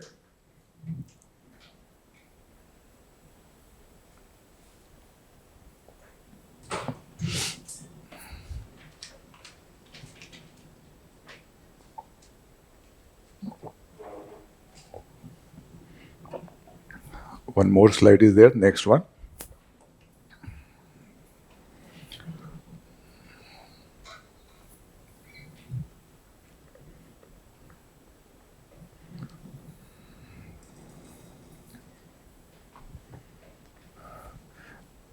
Is this idea okay? I should explain, suppose. 9. French Revolution. The revolution that took place in France. First in 1789. Then one more revolution took place in France, 1830. But that became European latter. And again 1848. So connections are there. So they need to compare as well. You may expect a question comparing all the three. How the revolution of 1789 provided background for 1830-1848 revolution in France. This will fall under unconventional issue. It's not like causes and impact kind of. First World War, Second World War, I think you understand well. How similar, how different. Unification of Germany, unification of Italy, how similar, how different. Here personalities are involved. Here Bismarck. Here Cavour. How similar, how different. Even other personalities are there also in Italian unification, Mazzini, Victor Emmanuel II, Garibaldi, right? So I have presented here 13. This is not a complete list. This is just to give you the idea. Within today's class, you have to get the finer ideas. How to prepare world history in such a way so that you may get 6, 7 marks out of 10 related to any answer to the question connected to world history. So this is also one aspect we should focus this. In the classes, wherever there is a requirement, I will bring it before you. I will tell you, see, this connection is important. For example, we do imperialism and colonialism. This is the first topic we are starting. I will tell you, this comparison is important. We may expect a question. What is imperialism? How colonialism is different from that? We may expect a question. Do you think imperialism and colonialism are the similar phenomenon? If not, how different? Discuss. Colonialism and new colonialism connection, how different? Imperialism, new imperialism. So this is my duty, in fact. I will bring these things before you and we'll discuss in the class. But the idea is that you should keep in your mind. Because once you keep in your mind, you will study on that line. And maybe you develop some more ideas about intra-connections and comparisons. This is within world history. But there is one more aspect that is beyond world history. And beyond world history means world history and Indian history. That is next aspect, that is interconnections and comparisons. Take this snap.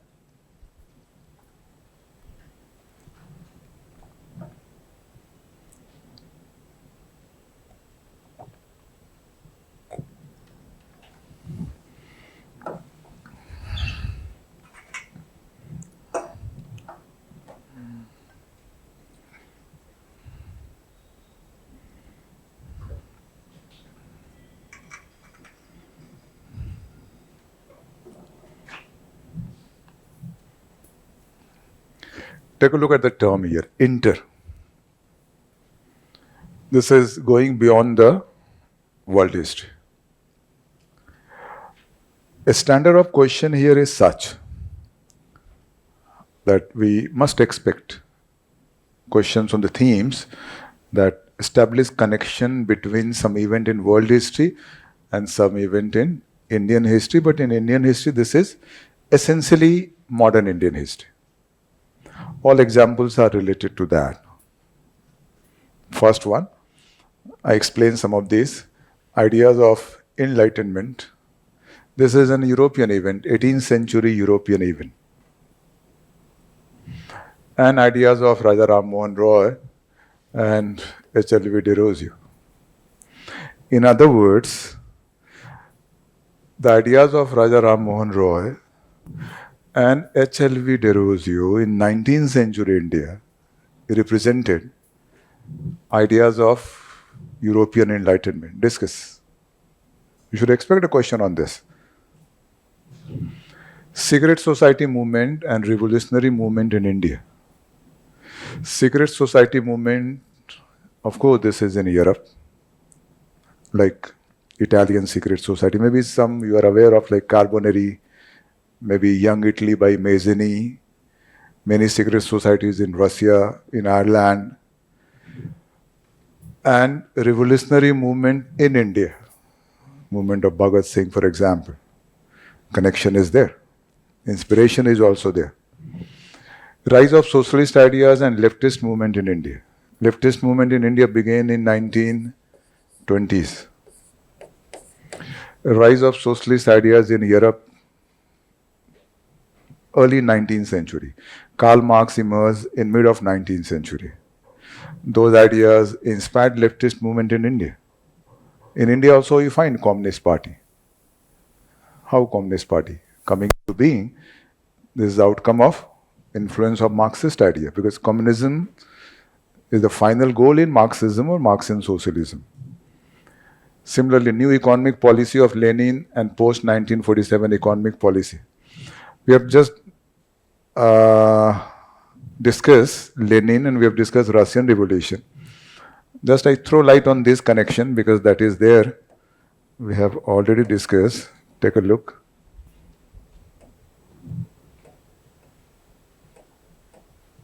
This one. New economic policy of Lenin. To understand new economic policy of Lenin. And post-1947 economic policy in India, I mean, after independence, right?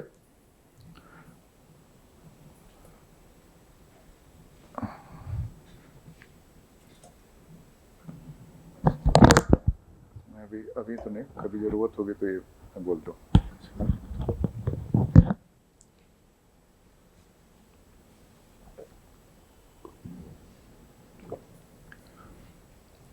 So two issues are okay, NEP and post-1947 economic policy, that is Nehruvian. Connection is here very simple. Jawaharlal Nehru was an important nationalist leader connected to Indian National Congress, right? In India, Indian national movement was going on. 1927,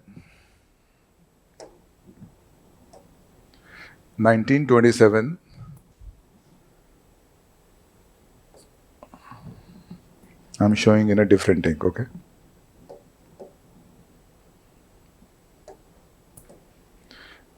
In 1927, Jawaharlal Nehru visited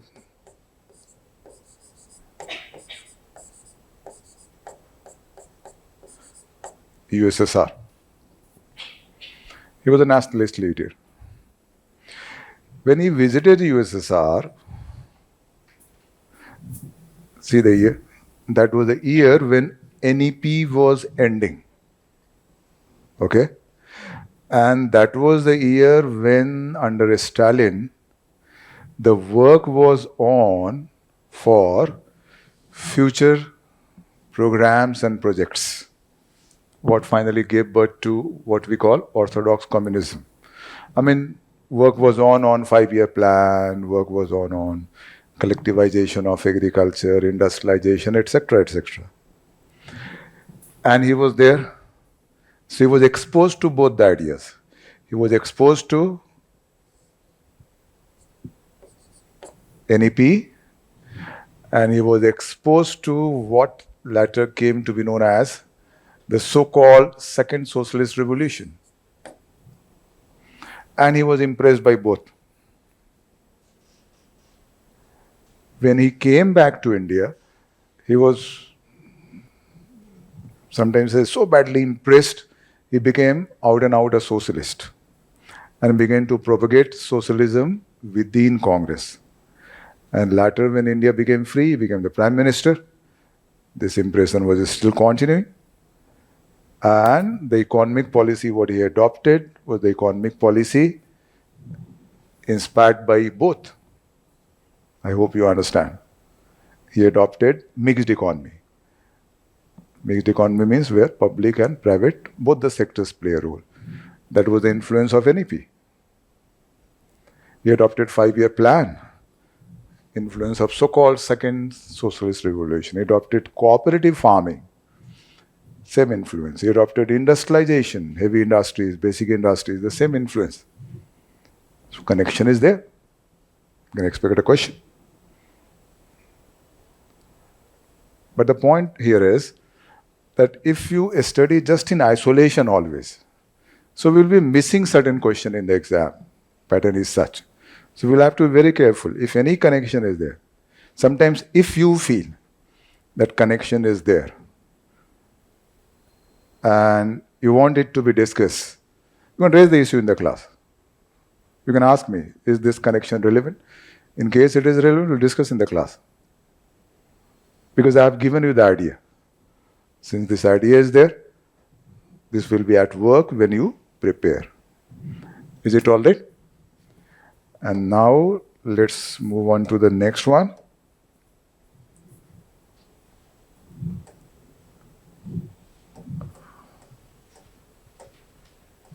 And next one is personalities. See, in history, personalities are also important. Take a snap first.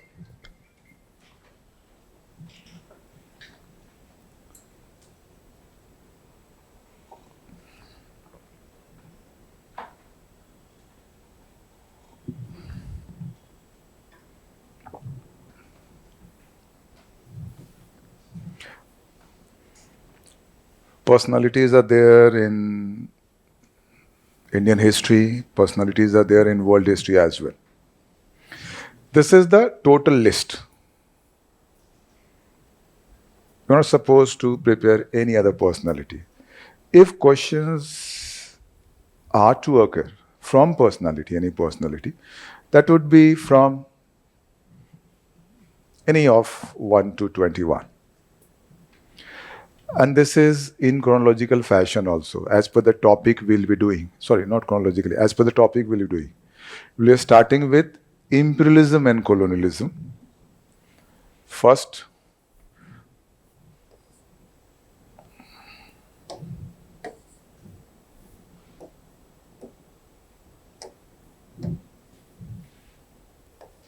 second, third, fourth. They are connected. They are connected to first topic. First topic is imperialism and colonialism. Simon Bolivar was the revolutionary leader who played a significant role in freeing the Spanish colonies in Latin America. So it is connected to decolonization. Abdel Nasser is important because he was a great votary or the advocate, protagonist of Arab nationalism. And he was involved when Suez Crisis took place. He was victorious and became Arab hero. This means he also played a role in counterbalancing Western imperialism. Ho Chi Minh was a main nationalist communist leader of Vietnam, who played a significant role in freeing Vietnam. Plus then he got involved in a proxy war that was expression of Cold War, what we call sometimes Vietnam War also.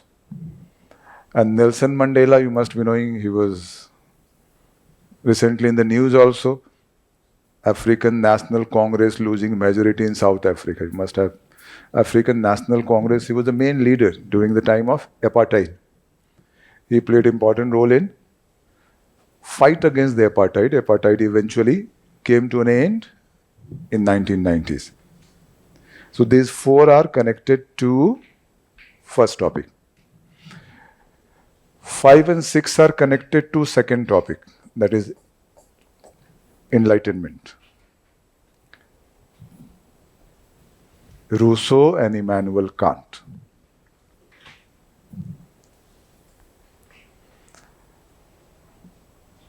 Abraham Lincoln is connected to third topic, that is America or USA. Important because of his role in the Civil War in US.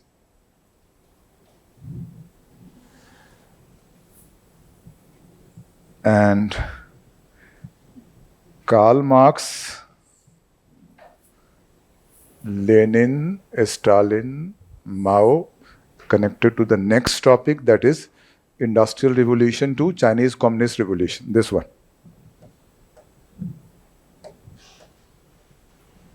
Fourth, Industrial Revolution to Chinese Communist Revolution. Okay? Fourth topic, I mean. You understand how Karl Marx, revolutionary socialist thinker, Lenin, Russia, Stalin, Russia, Mao, China. And Napoleon Metternich, Bismarck, Mazzini, Cavour, Garibaldi, Victor Emmanuel II, Hitler, Mussolini, all connected to second last topic. That is French Revolution to Second World War. Okay? And last one connected to the last topic. That is post-1945 world history. Is it okay? Are you getting this? Total 21. Here, some are more important than the other. This is also the case. Nelson Mandela, when personality becoming the main theme in the question, this possibility is quite less. But since apartheid is important issue, so this reference would be there. So this is, I underline that is of lesser importance, like Nelson Mandela is of lesser importance. Mussolini is of lesser importance. Of course, overall fascism is important, not Mussolini as such. Hitler is also of lesser importance. Victor Emmanuel II also. Garibaldi also.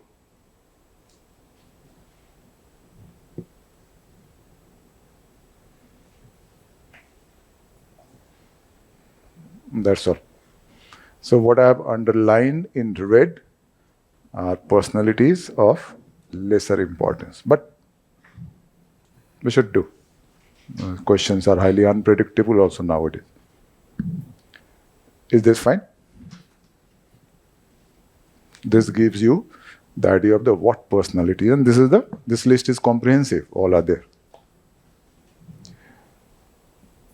Is it fine? Are you getting this?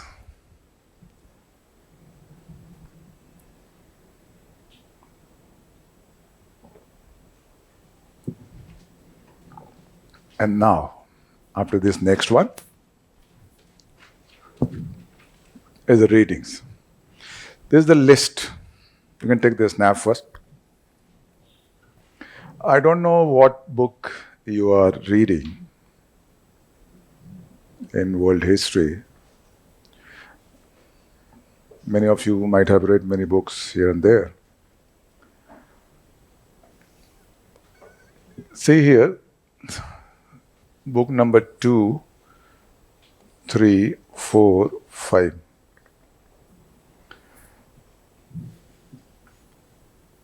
You have to read as a reference book. But it is not compulsory. I should give you the idea of the nature of the all. The first one is a basic book. This is a past series NCERT.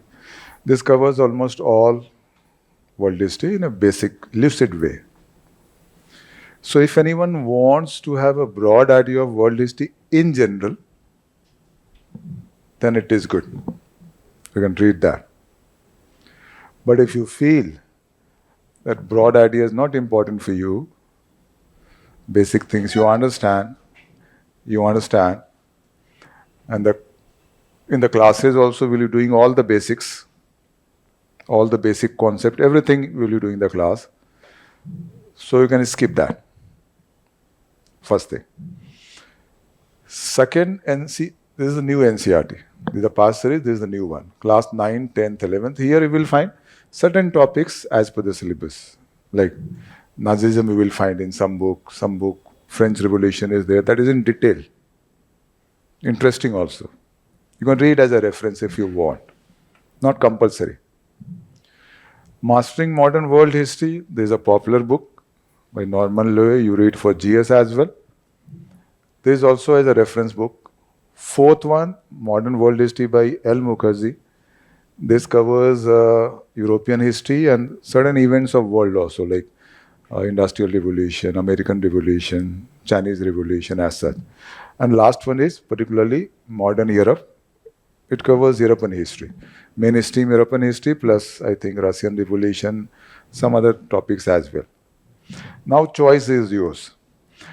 I'm not saying any book is compulsory for you. You can do this way as well. Tomorrow we are going to start the topic proper, right? And first topic is imperialism, colonialism. 1 class, 2 class, 3 class. After that, eventually we'll finish the topic, right? After that, you decide, after finishing one topic, whether you need any basic book or you need any reference book. So don't buy this right now. In case you have bought some, so naturally that is already there, you can't do anything. But now the point is, don't buy any new one. But this is there with you in case you want to do a basic reading. So 1, for specific references here and there, 2, 3, 4, 5. But don't buy any one.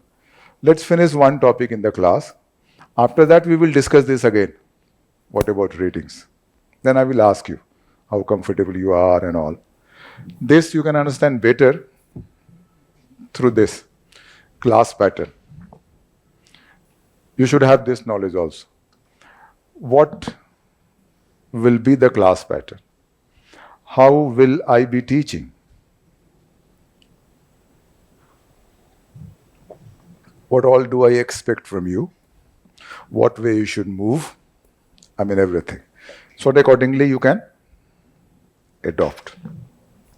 In class pattern, see, the first thing what is mentioned is topic.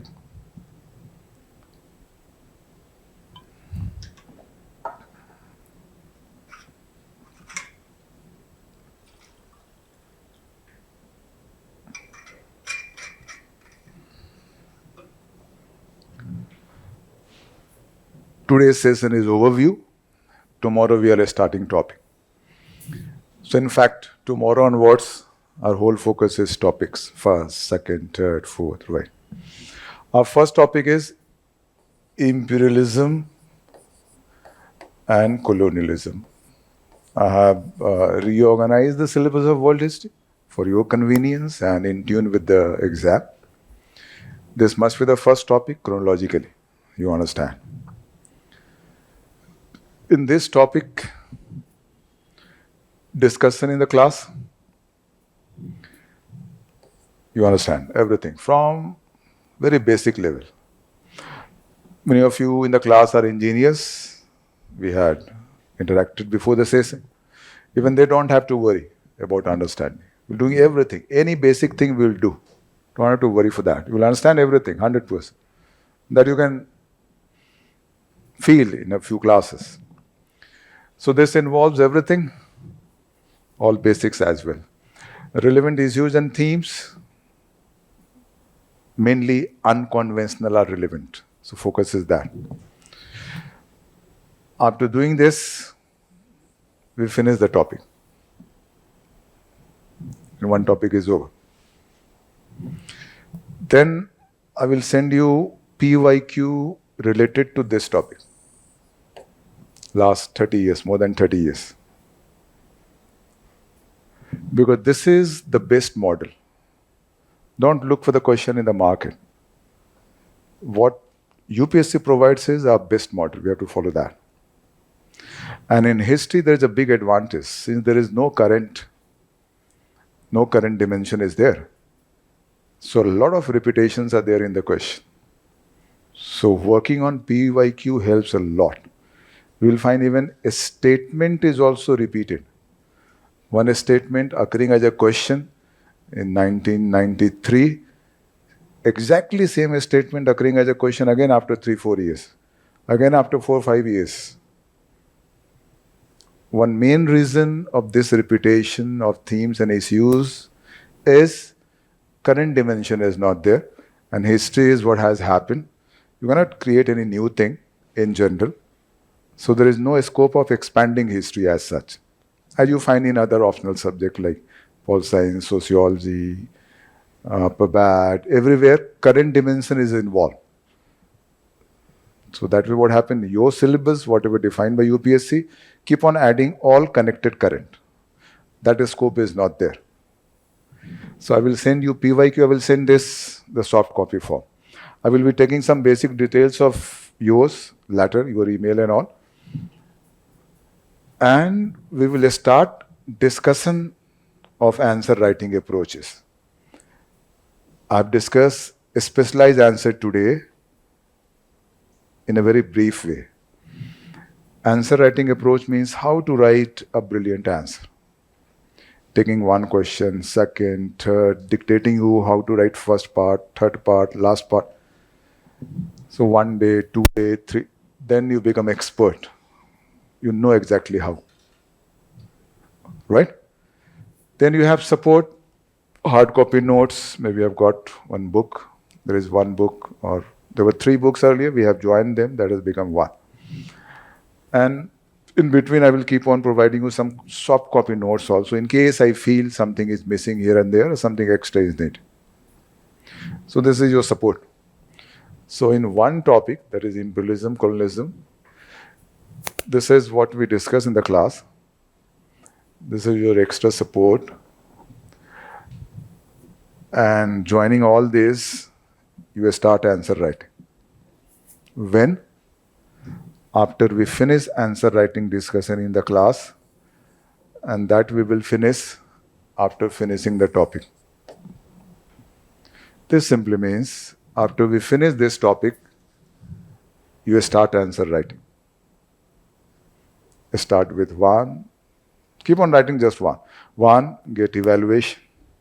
Second, get evaluation. Third, fourth. But what questions you have to attempt? Only this. Plus only this.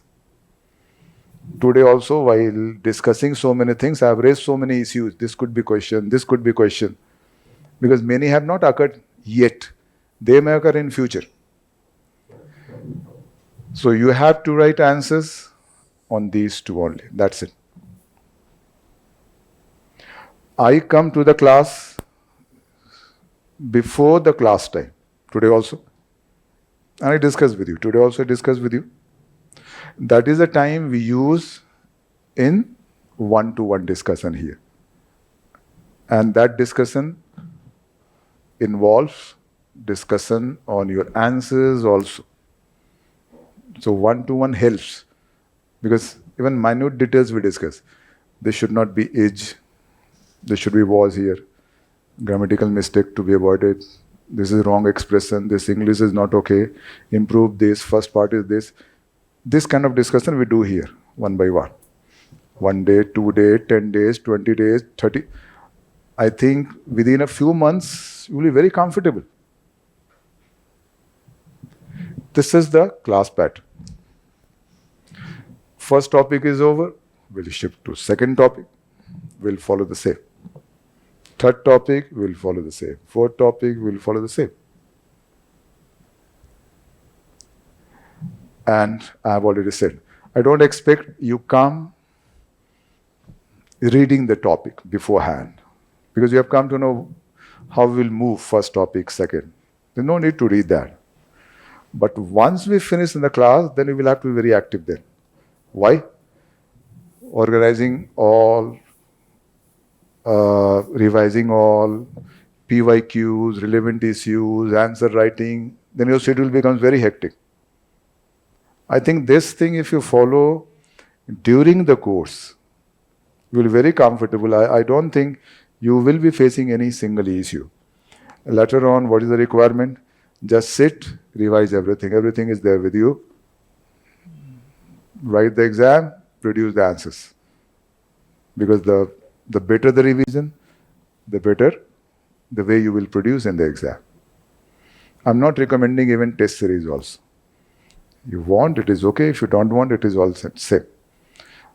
Your whole focus should be develop the knowledge as per the demand of the question, develop a specialized answer, and this you can do in a process over a long time.